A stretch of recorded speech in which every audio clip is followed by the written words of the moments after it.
Hello friends, welcome back to রিঙ্কির রান্নাঘর। আজ আমি বানাচ্ছি একটা হারিয়ে যাওয়া রেসিপি, কচুরলতি।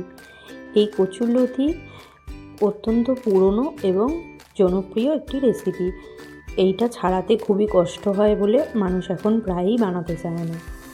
আমি এই কচুরলতিটি খুব সহজভাবে বানিয়ে দেখাচ্ছি।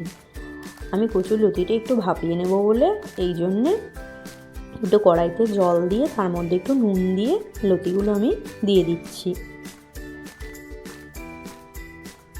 আমি যেইভাবে বানাচ্ছি আপনারা সেইভাবে বানাবেন, দারুণ টেস্টি হয়। কচুরলতিটা সিদ্ধ হয়ে গেছে, একটু ফুটে গেছে, ভালোভাবে সিদ্ধও হয়ে গেছে। এবার আমি এটা নামিয়ে ফেলেছি। এবার কড়াইয়ের মধ্যে আমি এই রেসিপিটা সর্ষের তেলে করব, তাই জন্য কড়াইয়ের মধ্যে আমি পরিমাণ মতন সর্ষের তেল দিয়ে দিলাম। এই কচুরলতি ভালোভাবে রান্না করে থাকলে আর এর সাথে আর অন্য কিচ্ছু লাগে না, চিংড়ি মাছ দিয়ে হোক বা এমনি হোক, খুবই ভালো লাগে। এই রেসিপিটি পুরোটা দেখবেন, ভালো লাগলে লাইক, শেয়ার, কমেন্ট করবেন এবং একটা সাবস্ক্রাইব করে দেবেন। আমার পাশে থাকবেন। আরও নতুন নতুন ভিডিও পাওয়ার জন্য আমাকে কমেন্ট করবেন।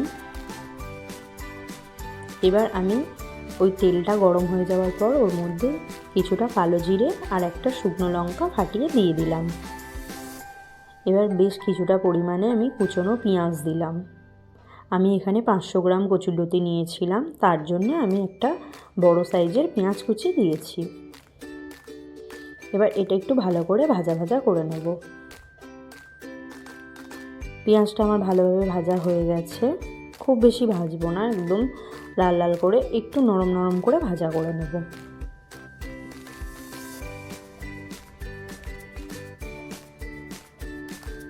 এবার আমি 1 চামচ আদা রসুন বাটা দিয়ে দিলাম। এবার আদা রসুন বাটাটা দিয়ে ভালো করে একটু মিশিয়ে নিচ্ছি। এবার একটা টমেটো আর 2টো চেরা কাঁচা লঙ্কা দিয়ে দিলাম।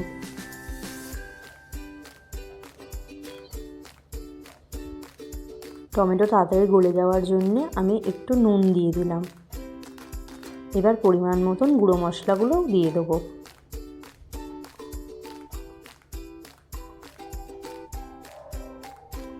এবার আমি পরিমাণ মতো হলুদ দিয়ে দিলাম, লঙ্কার গুঁড়ো দিয়ে দিলাম। আপনারা যারা যেরকম ঝাল পছন্দ করেন তারা সেরকমই ঝাল দেবেন। এবার পরিমাণ মতো একটু জিরে গুঁড়ো দিলাম, দিয়ে এবার সবগুলো ভালো করে মিশিয়ে নিচ্ছি।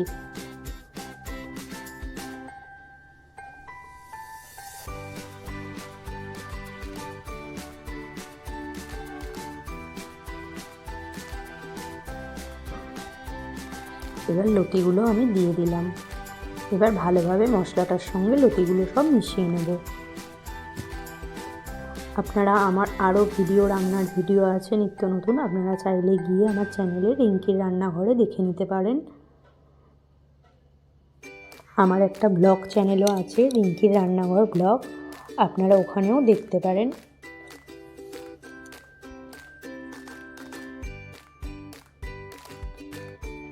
ভালোভাবে মেশানো হয়ে গেছে, আমি কিছুক্ষণ ঢাকা দিয়ে দিয়েছিলাম।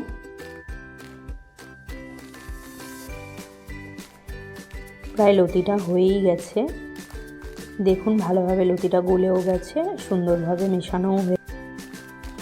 এই কচুরলতিটা থাকলে গরম ভাতের সঙ্গে একদম জমে যায়। এতক্ষণ সঙ্গে থাকার জন্য ধন্যবাদ।